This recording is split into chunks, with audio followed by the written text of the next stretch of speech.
السلام علیکم۔ کہانی کارنر میں خوش آمدید۔ پیارے ویورز، آج پھر آپ کے لیے کسی کی زندگی پر بیتی ایک سچی کہانی لے کر حاضر ہوئی ہوں۔ چلیں اپنی کہانی شروع کرتے ہیں۔ میرے ابو کے کزن ریاض پولیس میں انسپیکٹر تھے۔ اس نئی جگہ آئے ان کو 3 دن ہوئے تھے کہ ایک کیس آ گیا۔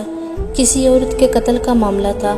ایک بہو نے اپنی ساس کو قتل کر دیا تھا۔ قتل کی وجہ اس کا کزن تھا۔ انکل ریاض نے معلومات کی تو لوگوں نے یہ کہانی سنائی کہ شازیہ 7 برس کی تھی جب اس کے ماں باپ انتقال کر گئے۔ تب اس کی پھپھو اس کو اپنے گھر لے گئیں۔ وہ اس سے بہت پیار کرتی تھی۔ شازیہ تھی بھی بہت پیاری، سفید رنگت، نیلی آنکھیں، صورت میں بھی بہت کشش تھی۔ جب وہ تھوڑی بڑی ہوئی تو پھپھو کے بیٹے کو پسند آ گئی اور یوں اس کی منگنی محمود سے ہو گئی۔ وہ بہت خوش تھی اور اس خوشی میں مزید دلکش نظر آنے لگی تھی۔ جب اس کی عمر 17 سال ہو گئی تو پھپھو نے اس کی شادی کر دی۔ اس شادی سے بہت سے لوگوں کے دل ٹوٹے کیونکہ خاندان کے تمام لڑکے اس کو اپنے خوابوں کی رانی بنا چکے تھے، مگر اس کی شادی ہونے سے ان سب کی امیدیں ختم ہو گئیں۔ البتہ وہ خود شادی کے بعد بہت خوش تھی۔ ظاہر ہے اتنا چاہنے والا شوہر ملا تھا۔ اب بھی وہ آزادی سے ادھر ادھر جاتی تھی کیونکہ جب اس کے والدین فوت ہوئے تھے تب سے وہ قریبی عزیزوں کی آنکھوں کا تارا تھی۔ سب اس سے پیار کرتے تھے، اس لیے وہ سارا دن کبھی کسی کے گھر تو کبھی کسی کے گھر ہوتی۔ پھپھو بھی اسے منع نہیں کرتی تھی کہ یتیم بچی ہے، اپنوں کے گھروں میں ہی تو جاتی ہے۔ بہت گھر کا سارا کام کر لیتی اور شازیہ صبح صبح چلی جاتی۔ اس کا کہنا تھا کہ میں گھر میں اکیلی بیٹھ نہیں سکتی، پھر کیا کروں؟ آپ کسی کو بلا دیں، کسی سہیلی سے باتیں کروں گی تو پھر کہیں نہیں جاؤں گی۔ وہ یہ سن کر خاموش ہو جاتی۔ محمود دوسرے شہر میں کام کرتا تھا اور شازیہ اپنی ساس کے ساتھ ہوتی تھی۔ جب اس کی شادی ہو گئی اور کافی دن گزرنے کے باوجود بھی وہ نہ بدلی تو لوگوں نے باتیں بنانا شروع کر دی۔ ہر روز عورتیں اس کی ساس کے پاس آتی اور کہتی کہ بہن، بہو کو اتنا مت کھلا چھوڑو، کل ہم نے اس کو فرقان کے ساتھ باتیں کرتے دیکھا ہے، اس کو قابو میں رکھو۔ اس کی ساس ایسی باتیں سن سن کر تھک چکی تھی مگر پھر بھی بہو کی طرفداری کرتی تھی۔ ایک دن ساتھ والے گھر سے عورت آئی، انہوں نے بتایا کہ شازیہ روزانہ گھنٹوں چھت پر بیٹھ کر فرقان سے باتیں کرتی ہے، تم اس کو منع کرو۔ اس کی ساس یہ سن کر پھٹ پڑی اور بولی، تمہیں اس سے کیا تکلیف ہے؟ فرقان اس کا کزن ہے اور میری بہو ایسی نہیں ہے۔ مجھے پورا بھروسہ ہے اگر وہ اپنے کزن سے بات کر لیتی ہے تو کیا ہوا؟ وہ عورت چلی گئی۔ اب سب لوگ چپ ہو گئے کیونکہ اس کی ساس نے لوگوں کا منہ بند کر دیا تھا۔ ان کو بہو پر اندھا اعتماد تھا مگر بہو اس کے اعتماد کو تار تار کرنے پر تلی تھی۔ ایک دن محمود جب کام سے واپس لوٹا تو عجیب منظر تھا۔ اس کے گھر سے رونے کی آوازیں آ رہی تھی اور دروازے کے سامنے بہت سے مرد بیٹھے تھے۔ ایسا لگ رہا تھا جیسے کوئی مر گیا ہو۔ وہ بہت پریشان کھڑا دیکھ رہا تھا کیونکہ آج وہ 3 ہفتے بعد گھر لوٹا تھا۔ گھر سے اس کا ماموں نکلا اور محمود کو گلے سے لگا کر کہا، تمہاری ماں فوت ہو گئی ہے۔ محمود حیران تھا کہ اچانک یہ سب کیسے ہوا۔ تب ماموں نے بتایا کہ کل شام جب شازیہ نے ہمیں بلایا تو تمہاری ماں مر چکی تھی۔ محمود اندر گیا۔ سب اس سے مل رہے تھے مگر اس کا ذہن ماں کی موت کو قبول نہیں کر رہا تھا۔ شازیہ رو رو کر سپتا رہی تھی مگر وہ بت بنا کھڑا تھا۔ تھوڑی دیر بعد جب میت کو غسل دینے کے لیے گسال عورت کو لائے تو اس نے میت دیکھ کر کہا کہ میں یہ کام نہیں کر سکتی، آپ کسی اور کو بلا لیں۔ پھپھو کی بیٹی نے پوچھا، کیوں، کیا ہوا؟ تب اس نے میت کے بدن سے کپڑا کھینچ لیا اور کہا کہ مجھے لگتا ہے یہ قتل کی واردات ہے۔ اگر میں نے غسل دیا تو پولیس مجھ سے پوچھ گچھ کرے گی۔ پھپھو کا جسم بری طرح زخمی تھا، گردن پر ناخنوں کے نشانات اور پورے جسم پر چوٹیں تھی۔ سب نے منتیں کی مگر وہ عورت چلی گئی۔ پھر شازیہ سے پوچھا گیا کہ یہ سب کیا ہے تو اس نے کہا، میں نے آپ کو بتایا تو تھا کہ میں اٹھی تو پھپھو باتھ روم میں گری ہوئی تھی، گرنے سے ان کے جسم پر چوٹیں آئی تھیں۔ پھر بھی کسی نے میت کو غسل دینے کی ہمت نہ کی۔ آخر ان کی ایک رشتہ دار عورت نے آگے بڑھ کر کہا کہ میں غسل دے دیتی ہوں۔ اس موقع پر شازیہ کا چہرہ دیکھنے کے قابل تھا۔ وہ بات بات پر چونک جاتی تھی، آخر عورت تھی۔ اس کا چہرہ اس کے جرم کی چغلی کھا رہا تھا۔ سب کو شک ہو گیا کہ کوئی گڑبڑ ضرور ہے جو وہ چھپا رہی ہے۔ سارا دن اس نے مشکوک نظروں کا سامنا کیا مگر کوئی بات نہ کی۔ جب محمود نے ماں کو دیکھا اور لوگوں کی باتیں سنی تو اس کو بھی شک ہو گیا کہ کوئی بات ضرور ہے، میری ماں رضائے الہی سے نہیں مری۔ آخر بیٹا تھا، یہ سوچ کر اس کا دل مٹھی میں آ جاتا تھا کہ کسی نے ظلم کر کے ماں کو مارا ہے۔ ماں کو دفناتے ہوئے محمود نے عہد کیا کہ میں اپنی ماں کو مٹی کے سپرد کر رہا ہوں مگر امانت کے طور پر 20 دن کے اندر اندر معلومات کر کے قبر دوبارہ کھداؤں گا۔ اس کے بعد میت دفنا دی گئی۔ محمود گھر آیا تو شازیہ سہمی سی تھی۔ اس نے بلایا تو وہ چونک پڑی اور اس کے بلانے پر بھی نہ گئی۔ وہ اس کو بلاتا رہا مگر وہ اپنی جگہ سے نہ ہل سکی۔ سب نے کہا جاؤ تمہارا شوہر ہے، مگر وہ پسینہ پسینہ ہو گئی اور اپنے کمرے میں قدم نہ رکھا۔ محمود نے اس کا چہرہ پڑھ لیا تھا، وہ باہر چلا گیا۔ شام کو پھر جب وہ گھر آیا اور شازیہ کو بلایا تو وہ گھبرا گئی۔ سب نے کہا کہ پھپھو اس کی ماں جیسی تھی، اس نے شازیہ کو بہت محبت سے پالا تھا، اس لیے اس سے یہ صدمہ برداشت نہیں ہو رہا۔ سب گھر والوں نے سمجھا بجھا کر شازیہ کو کمرے میں بھیجا اور کہا جاؤ تم سب سو جاؤ۔ وہ ڈرتی ہوئی اندر چلی گئی۔ محمود نے اس کو کچھ نہیں کہا کیونکہ اس کی حالت ایک سہمی کبوتر جیسی لگ رہی تھی۔ وہ خود بھی سو گیا۔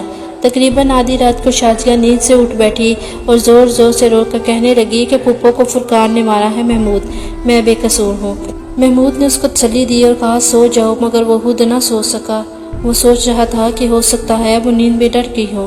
جب شام ہوئی تو اس نے شازیہ کو بلایا تو وہ گھبرا گئی اور بولی میں نہیں آتی، مگر اس دفعہ محمود تو اس کو بازو سے گھسیٹ کر کمرے میں لے گیا اور اندر سے دروازہ بند کر دیا۔ سب لوگوں کو خدشہ لاحق ہو گیا کہ کہیں بیوی کو مار نہ دے، کیونکہ ماں کا غم بہت بڑا ہوتا ہے۔ محمود نے شازیہ سے کہا کہ میرے پاس آرام سے بیٹھو، گھبراؤ نہیں، میں تمہیں کچھ نہیں کہوں گا، تم میری بیوی ہو، میں نے تم سے شادی بھی اپنی پسند سے کی ہے، میں تمہیں کیا نقصان پہنچا سکتا ہوں، تم میری جان ہو اور بھلا کوئی اپنی جان کو بھی ختم کرتا ہے، تم مجھ سے ڈر کیوں رہی ہو؟ ماں میری فوت ہوئی ہے، مانا وہ تمہاری پھپھو تھی، مگر ایسا بھی کیا غم کہ تمہیں اپنا بھی ہوش نہیں رہا اور مجھ سے بھی ڈرنے لگی ہو؟ ایسی باتوں سے شازیہ تھوڑی سنبھل گئی۔ اس کا خیال تھا کہ محمود کو اس پر شک ہو گیا ہے۔ وہ بولی وہ میری پھپھو تھی، میں ان کو کیسے مار سکتی ہوں؟ اچھا یہ بتاؤ کل رات تم کیا کہہ رہی تھی؟ محمود نے اچانک پوچھا تو وہ گھبرا گئی۔ تم کل کہہ رہی تھی کہ پھپھو کو فرقان نے مارا ہے اور تم بے قصور ہو۔ اب شازیہ کا چہرہ فک ہو گیا۔ محمود نے اس کو بالوں سے پکڑ لیا اور کہا سچ سچ بتاؤ، فرقان نے میری ماں کو کیوں مارا؟ بولو جواب دو۔ وہ غصے سے کانپ رہا تھا۔ شازیہ نے ڈر کے مارے سے سب بتا دیا کہ فرقان ہمارے گھر آیا تھا، اس نے پھپھو سے پیسے مانگے تھے، انہوں نے نہیں دیے تو اس نے پھپھو کو مار دیا، مجھے کہا کہ اگر تم نے کسی کو بتایا تو میں تمہیں بھی جان سے مار دوں گا، اس لیے میں چپ رہی۔ شازیہ رو رہی تھی، مگر لوگ کچھ اور کہتے تھے۔ وہ تو کہتے ہیں کہ تمہاری وجہ سے میری ماں مری ہے، تو بھی مارنے میں فرقان کے ساتھ تھی، جلدی بتا ورنہ بھی تجھے شوٹ کر دوں گا۔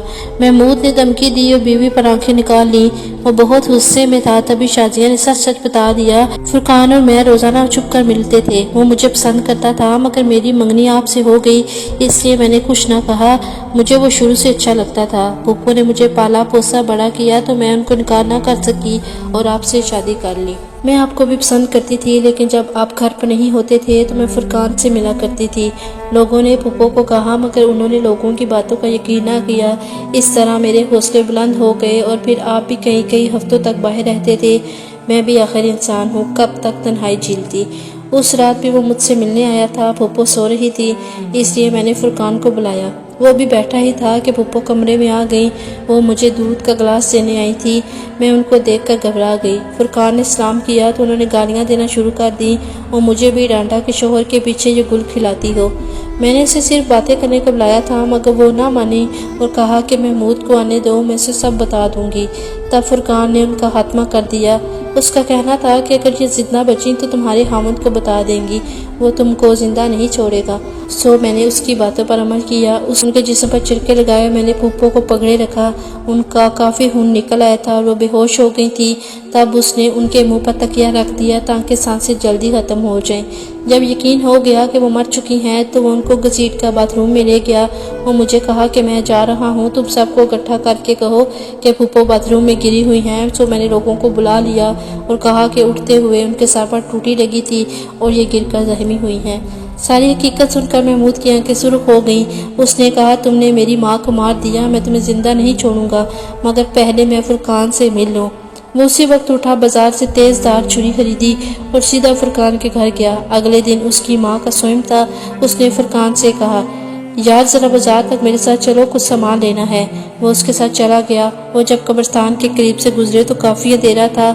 اسی وقت محمود نے اس پر چھری سے وار کر دیا، مگر لوگ بیچ بچاؤ کے لیے آ گئے کیونکہ شازیہ نے سب کو بتا دیا تھا کہ محمود فرقان کو مارنے گیا ہے۔ لوگ جمع ہو گئے، انہوں نے محمود کو قابو کیا اور فرقان کو اسپتال لے گئے، جبکہ محمود کو پولیس پکڑ کر لے گئی۔ یوں پورا گھر تباہ ہو گیا۔ ماں بھی گئی اور بیٹا جیل پہنچ گیا، مگر محمود نے شازیہ والی بات کسی کو نہ بتائی۔ ادھر اس کے بھائی نے قبر کی کھدائی کا حکم دیا کیونکہ محمود نے اپنے بھائی کو پیغام بھیجا کہ تم کسی نہ کسی طرح میت کا پوسٹ مارٹم کراؤ۔ جب قبر پر گئے تو وہاں پولیس موجود تھی۔ ان لوگوں نے قبر کھودنے سے منع کر دیا۔ لوگوں نے احتجاج کیا۔ 4-5 دن بحث چلتی رہی مگر کوئی حل نہ نکلا۔ آخر رشتہ داروں نے جلوس نکالا، تب کہیں جا کر پولیس راضی ہوئی۔ قبر کی کھدائی کی گئی۔ اس لاش کا پوسٹ مارٹم ہوا تو پتہ چلا کہ مرحومہ کو کافی اذیت دے کر مارا گیا ہے۔ بعد میں پولیس مقتولہ کے گھر گئی کیونکہ سب لوگوں کو شازیہ پر شک تھا۔ پہلے تو اس نے نہیں مانا، کبھی کہتی کہ میں سو رہی تھی، دھڑام کی آواز سن کر باہر آئی تو پھپھو کھانے میں گری ہوئی تھی، کبھی کہتی کہ فرقان نے مارا ہے۔ پولیس تو راز اگلوا ہی لیتی ہے۔ آخر کر وہ پولیس کے شکنجے میں آ گئی۔ فرقان چونکہ بچ گیا تھا اس سے محمود کو کم سزا ہوئی، اگر وہ مر جاتا تو شاید محمود کو بھی سزائے موت ہو جاتی۔ محمود نے جیل سے بیوی کو پیغام بھیجا تھا کہ میں جب بھی باہر آیا پہلے تمہارا کام تمام کروں گا۔ اسی ڈر سے شازیہ نے پولیس کے سامنے اقرار جرم کر لیا۔ اگر وہ نہ مانتی تو محمود ضرور اس کو قتل کر دیتا۔ وہ جیل میں رہ کر بھی زندہ رہنا چاہتی تھی۔ وہ جیل پہ تھی مگر وہاں بھی اس کو سکون نہیں۔ ظاہر ہے بے گناہ کا قتل کہاں آسانی سے معاف ہوتا ہے۔ اس کے رشتہ دار ہر طرح سے اس کا خیال رکھ رہے تھے۔ انکل ریاض بتا رہے تھے کہ اس کے کپڑے اور ضرورت کی ہر چیز اسے پہنچ جاتی تھی مگر شام ہوتے ہی اسے کچھ ہو جاتا ہے۔ وہ رات کو چیخے مار کر اٹھ بیٹھتی ہے۔ اس کا نفسیاتی علاج ہو رہا ہے۔ اگر وہ باہر جائے بھی تو 3-4 قیدی عورتیں اس کے ساتھ ہوتی ہیں اور اگر وہ اکیلی ہو تو بقول شازیہ اس کے پھپھو کفن میں لپٹی اس کے سامنے آ جاتی ہیں اور کہتی ہیں کہ تم نے مجھے بے گناہ قتل کیا، تمہیں بھی سکون نہیں ملے گا۔ شازیہ کی زندگی کا سکون ختم ہو گیا۔ اس نے کئی بار خودکشی کی کوشش کی مگر قیدی عورتوں نے بچا لیا۔ سزا بھگتنے کے بعد اسے رہائی مل گئی مگر اب بھی اس کو چین نہیں ہے۔ وہ بھی کیسے؟ اپنی ماں جیسی پھپھو جو اس کی محسن تھی، جس نے اس کو پالا تھا، اس کے احسانوں کا بدلہ اس نے اسے بے رحمی سے قتل کر دیا تھا تو اس کو سکون کہاں سے ملے؟ ایسے کاموں کا انجام ایسا ہی ہوتا ہے۔ ایسی عورتوں کی آخرت اور عاقبت دونوں ہی خراب ہوتی ہیں۔ تاہم معاشرے کو بھی سوچنا چاہیے کہ ایسے واقعات آخر کیوں وقوع پذیر ہوتے ہیں۔ ہر انسان کی فطرت دوسرے سے مختلف ہوتی ہے۔ صبر والی عورتیں خاوند کی لمبی جدائی برداشت کرتی ہیں مگر بے وفائی کی مرتکب نہیں ہوتی، لیکن کچھ ایسی بھی ہوتی ہیں جن کو اپنے نفس پر قابو نہیں ہوتا اور غلط راہوں کے مسافروں کی منزل سکون کے گہواروں کو نہیں جاتی بلکہ ہمیشہ کھوئی سی رہتی ہیں۔